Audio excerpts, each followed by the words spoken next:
أعوذ بالله من الشيطان الرجيم. بسم الله الرحمن الرحيم. إن الذين اتخذوا العجل سينالهم غضب من ربهم وذلة في الحياة الدنيا وكذلك نجزي المفترين.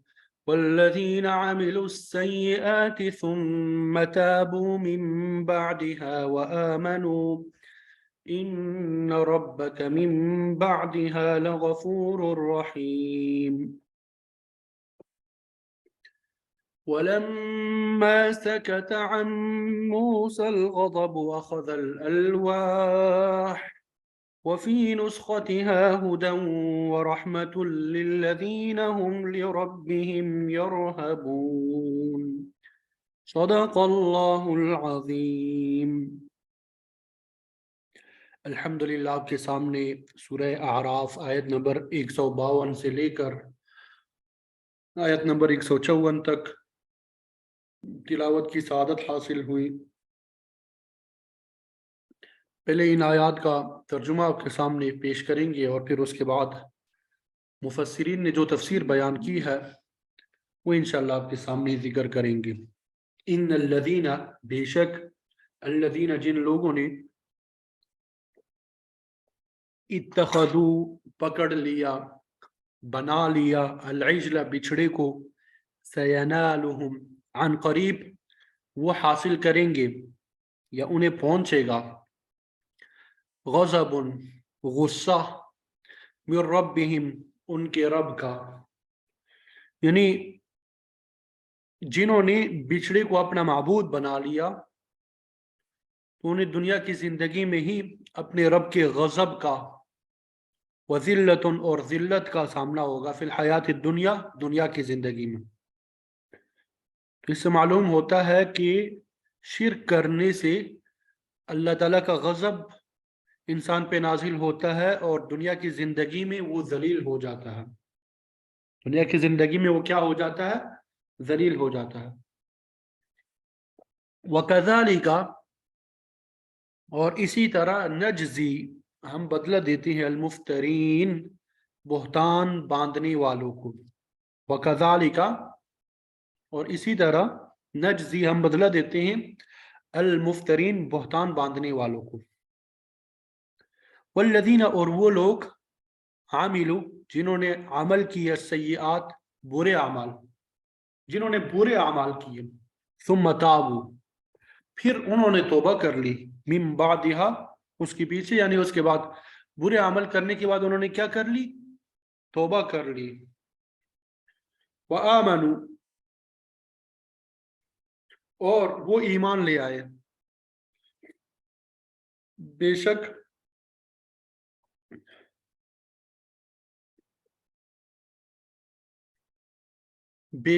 رب کا تیرا رب، من بعدہا اس کے بعد، لغفور البتہ بہت بخشنے والا، رحیم نہایت مہربان ہے۔ والذین عملوا السیئات ثم تابوا من بعدها وآمنوا وہ لوگ جنہوں نے گناہ کیے پھر اس کے بعد توبہ کر لی اور ایمان لے آئے، بے شک آپ کا رب اس کے بعد بہت بخشنے والا، نہایت مہربان ہے۔ ولما اور جب، سکتا ٹھنڈا ہوا، خاموش ہوا، عن موسیٰ موسیٰ سے، الغضب غصہ، یعنی موسیٰ علیہ السلام کا غصہ ٹھنڈا ہوا، اخذا پکڑ لیا اس نے، الالواح تختیاں، یعنی جو تختیاں پھینک دی تھی وہ اٹھا لی، وفی نسختہا اور اس کی تحریر میں، ہدن ہدایت تھی، ورحمت اور رحمت تھی، للذین ان لوگوں کے لیے، ہم لربہم جو اپنے رب سے، یرہبون ڈرتے ہیں۔ یعنی جب موسیٰ علیہ السلام کا غصہ ٹھنڈا ہوا تو انہوں نے وہ تختیاں اٹھا لی جن کی تحریر میں اپنے رب سے ڈرنے والوں کے لیے ہدایت اور رحمت تھی، ڈرنے والوں کے لیے ہدایت اور رحمت تھی۔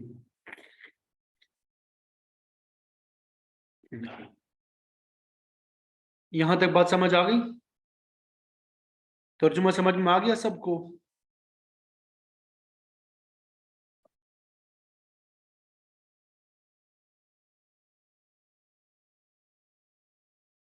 جی ہاں.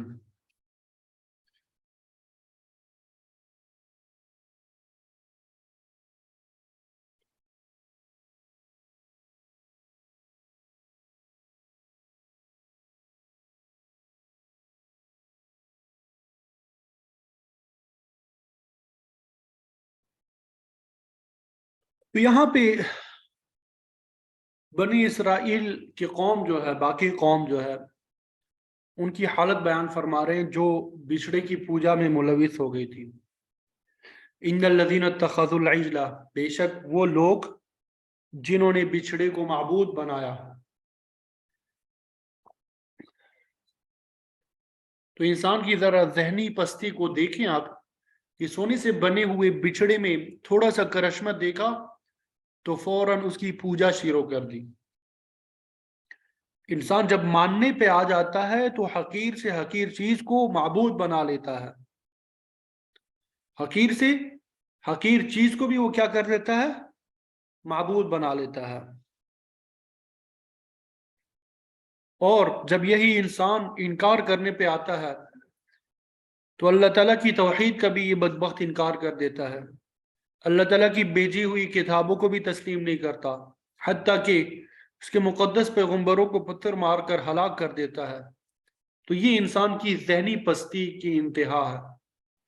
تو جن لوگوں نے بچھڑے کو معبود بنا لیا، سَيَنَالُهُمْ غَضَبٌ مِّن رَّبِّهِمْ، عن قریب انہیں ان کے رب کی طرف سے غضب پہنچے گا.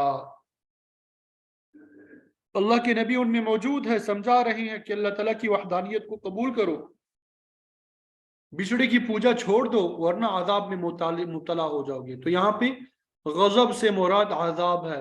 فرمایا ایک تو انہیں اللہ تعالیٰ کی طرف سے آخرت میں عذاب ہوگا، وَذِلَّةٌ فِي الْحَيَاةِ الدُّنْيَا، اور دوسرا انہیں دنیا کی زندگی میں ذلت اور رسوائی اٹھانی پڑے گی. آخرت میں عذاب، دنیا کی زندگی میں ذلت اور رسوائی. جیسا کہ پہلے آپ کو بتایا کہ بچھڑے کو پوجنے والے جو ہوتے ہیں ان کی توبہ اس شرط کے ساتھ قبول ہوئی تھی کہ نہ پوجنے والوں کو اپنے ہاتھوں سے قتل کرے. تو ایسا ہی ہوا، ان کو اس قتل کو ہی ذلت شمار کیا گیا جو انہیں اسی دنیا میں حاصل ہوئی. جو لوگ اس طریقے سے قتل ہو گئے، اللہ تعالیٰ نے ان کی توبہ قبول فرما لی اور آخرت کی مواخذہ سے بچ گئے. جنہوں نے اس طریقے سے توبہ نہ کی، ان کے متعلق فرمایا کہ وہ عن قریب آخرت کے عذاب میں مبتلا ہوں گے.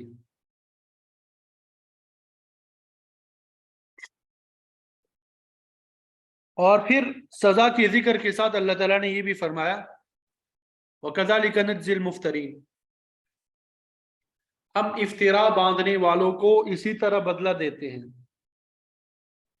ظاہر ہے کہ جس نے شرک کا ارتکاب کیا اس نے گویا اللہ تعالیٰ پر افطرا باندھا، اور اس قسم کے مفتریوں کے لیے سزا بھی ایسی ہی مقرر ہے. مفسرین فرماتے ہیں کہ اس جملے سے یہ بات اخذ ہوتی ہے کہ مرتد کے لیے موت کی سزا مقرر ہے. بچھڑے کے پجاری جلی شرک میں مبتلا ہو گئے، انہوں نے عاقل بالغ ہو کے دین حق کو چھوڑ کر کفر اختیار کر لیا تھا، تو اللہ تعالیٰ نے ان کے لیے قتل کیے جانے کی سزا مقرر کی. آپ صلی اللہ علیہ وسلم کا ارشاد ہے من بدل دینہ فاقتلوہ، جس نے اپنا دین تبدیل کر دیا اس کو قتل کر دو. البتہ سزائے موت پر عمل درآمد سے پہلے استتابہ ضروری ہے، یعنی اگر اس کے ذہن میں دین اسلام کے متعلق کوئی شک اور شبہ پیدا ہو گیا ہے جس کی وجہ سے وہ مرتد ہوا ہے، تو پھر اس کے شکوک رفع کرنے کا بندوبست کیا جائے گا. اسلامی حکومت کا فرض ہے کہ اس کام کے لیے علماء کرام کی خدمات حاصل کی جائے اور مذکورہ شخص کی ہر طرح سے تسلی کی جائے. پھر بھی اگر وہ اپنے دین پہ واپس نہیں آتا تو اس کی سزا موت ہے، اس پہ عمل کیا جائے گا. ایسا شخص باغی تصور ہوتا ہے اور باقی کی سزا آج بھی دنیا میں یہی ہے۔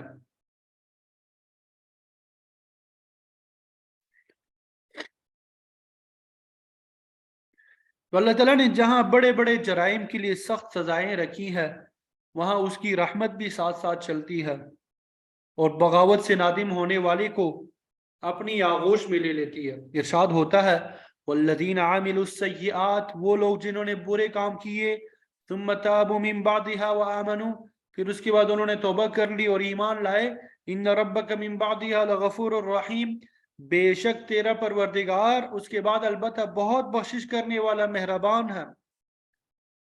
تو اللہ تعالیٰ نے اس آیت کریمہ میں اس بات کی وضاحت فرما دی ہے کہ جرم کتنا بھی سنگین ہو، حتیٰ کہ کفر اور شرک کے ارتکاب کے بعد بھی اگر کوئی شخص تائب ہو جائے، توبہ کر لے، مرنے سے پہلے پہلے اللہ تعالیٰ کے حضور گڑ گڑا کے معافی مانگ لے، تو اللہ تعالیٰ معاف فرما دیتا ہے۔ سورہ بقرہ میں تابو کے ساتھ وَأَصْلَحُوا کا لفظ بھی آتا ہے،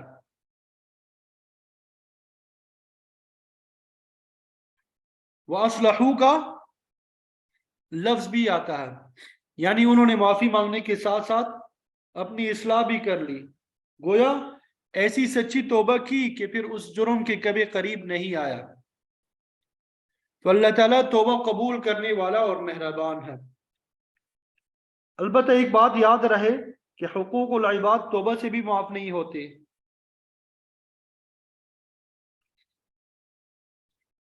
اگر کسی کا حق غصب کیا ہے، کسی کو ایذا پہنچائی ہے، تو جب تک متعلقہ شخص معاف نہیں کرے گا، اللہ تعالیٰ بھی ایسے جرم کو نہیں بخشے گا۔ حقوق اللہ تو توبہ سے معاف ہو جاتے ہیں، لیکن حقوق العباد کے لیے اس کے پاس جانا ہوگا جس کا حق ضائع ہوا ہے۔ اگر اس دنیا میں کسی کا غصب شدہ حق واپس نہیں کیا تو آخرت میں لازماً ادا کرنا پڑے گا، لیکن وہاں مال تو نہیں ہوگا، لہذا اس حق کے بدلے میں نیکیاں دینا ہوں گی، اور اگر کسی غاصب کے پاس نیکیاں بھی نہ ہوں گی تو حقدار کی برائیاں جو ہے غاصب کے سر پہ ڈال دی جائیں گی۔ مقصد یہ کہ حقوق العباد کا مواخذہ لازمی ہے، تو اس کی تلافی اسی دنیا میں کر دینی چاہیے۔ گزشتہ سبق میں بیان ہو چکا ہے کہ قوم کو شرک میں مبتلا دیکھ کر موسیٰ علیہ السلام کو سخت غصہ آیا ہے۔ آپ نے تورات کی تختیاں بھی ہاتھ سے پھینک دی اور اپنے بھائی کی سرزنش کی۔ جب ہارون علیہ السلام نے معذرت کی تو پھر آپ نے اپنے لیے اور اپنے بھائی کے لیے اللہ رب العزت سے معافی کی درخواست کی۔ اب اسی بات کو آگے چلایا گیا، وَلَمَّا سَكَتَ عَن مُوسَى الْغَضَبُ، جب موسیٰ علیہ السلام کا غصہ تھم گیا، اخذ الالواح، تو آپ نے تورات کی تختیاں اٹھا لی۔ روایات میں آتا ہے کہ جب موسیٰ علیہ السلام نے غصے میں آ کر تختیاں زمین پر ڈال دی تھی تو اس وقت ان میں سے کوئی تختی ٹوٹ بھی گئی تھی، لیکن بالکل چورا چور جو ہے وہ نہیں ہوئی تھی کہ اس کے مندرجات پڑھے ہی نہ جا سکے۔ بعض اوقات اس قسم کی چیز اگر دو ٹکڑے بھی ہو جائے تو ان ٹکڑوں کو جوڑ کر اس پہ لکھی ہوئی عبارت پڑھی جا سکتی ہے۔ تو اس آیت سے بھی واضح ہوتا ہے موسیٰ علیہ السلام نے پھینکی ہوئی وہ تختیاں دوبارہ اٹھا لی، جس کا مطلب یہ کہ ان میں سے کوئی بھی تختی بالکل ناکارہ نہیں ہوئی تھی۔ پھر آگے اللہ تعالیٰ نے ان تختیوں کے متن کے متعلق فرمایا وفی نسختها ہدى ورحمۃ، وفی نسختها ہدى ورحمۃ، اور ان تختیوں میں جو چیز لکھی ہوئی تھی، ان تختیوں پر جو چیز لکھی ہوئی تھی وہ ہدایت اور رحمت تھی۔ اس سے پہلے بھی ہم پڑھ چکے ہیں وَكَتَبْنَا لَهُ فِي الْأَلْوَاحِ مِنْ كُلِّ شَيْءٍ مَوْعِظَةً وَتَفْصِيلًا لِكُلِّ شَيْءٍ، یعنی ان تختیوں میں ہم نے ہر قسم کی نصیحت اور ہر چیز کی تفصیل لکھ دی تھی تاکہ ضروری باتیں جن کی قوم کو ضرورت تھی اس میں وہ موجود تھی۔ اس میں ایک چیز تو ہدایت تھی، تورات کے بارے میں سورہ مائدہ میں بھی آتا ہے فیہا ھدی ونور، اس میں ہدایت اور روشنی تھی۔ اسی طرح قرآن مجید کے متعلق بھی آتا ہے انزلنا الیکا نورا مبینا، ہم نے قرآن کی شکل میں آپ کی طرف واضح روشنی نازل کی ہے۔ تو اللہ تعالیٰ نے تورات، انجیل اور قرآن مجید کو بھی نور فرمایا ہے۔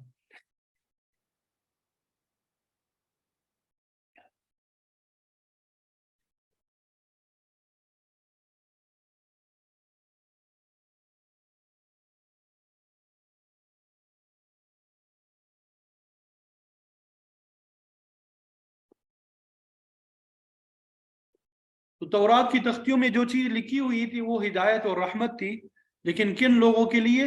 للذین هم لربهم یرہبون، ان کے لیے جو اپنے رب سے ڈرتے ہیں۔ ظاہر ہے کہ ہدایت پہ وہی شخص عمل پیرا ہو سکتا ہے جس میں خوف خدا موجود ہوگا۔ جو شخص اس چیز سے عاری ہے وہ ہدایت پہ عمل نہیں کرے گا، اور نہ ہی اس کے حق میں رحمت الہی کا نزول ہوگا۔ سورہ بقرہ کی ابتدا میں ہدی للمتقین کا یہی مطلب ہے کہ قرآن مجید سراپا ہدایت ہے، لیکن متقین کے لیے، جن لوگوں میں تقوی اور خوف خدا ہوگا۔ اس ہدایت ربانی سے وہی فائدہ اٹھا سکیں گے جو اس کی طرف متوجہ ہوں، جو اس کی طرف کیا ہوں؟ متوجہ ہوں، جن میں تقوی اور خوف خدا ہوگا۔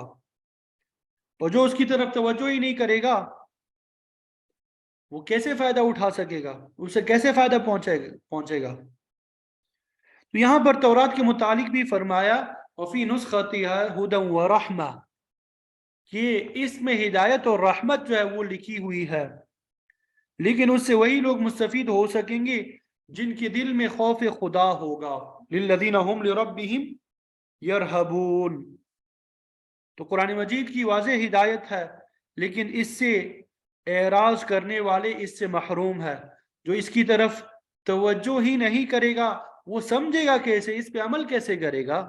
تو ہدایت سے محرومی کی یہی وجہ ہے۔ اللہ تعالیٰ نے فرمایا کہ قرآن پاک منافقوں کے لیے نجاست میں اضافہ کرتا ہے۔ منافق یا تو شک میں مبتلا ہوتے ہیں یا بالکل انکار ہی کر دیتے ہیں، تو عمل کی نوبت ہی نہیں آتی۔ یہی وجہ ہے کہ ان کے عقیدے کی نجاست میں اضافہ ہو جاتا ہے۔ بہرحال فرمایا کہ تورات میں ہدایت اور رحمت ہے، لیکن کن افراد کے لیے؟ اللہ تعالیٰ سے ڈرنے والوں کے لیے۔ اللہ تعالیٰ سے دعا ہے کہ ہمیں صحیح طریقے سے قرآن مجید کو سمجھنے، اس پر عمل کرنے کی توفیق عطا فرمائے، اور قرآن مجید کے مطابق اپنی زندگی کو ڈالنے کی توفیق عطا فرمائے۔ آخر دعوانا ان الحمد للہ رب العالمین۔ کل پھر انشاءاللہ واختار موسیٰ قومہ 70 رجلا یہاں سے پڑھیں گے۔ امید کرتا ہوں آپ سب کو ترجمہ اور مفہوم سمجھ میں آ گیا۔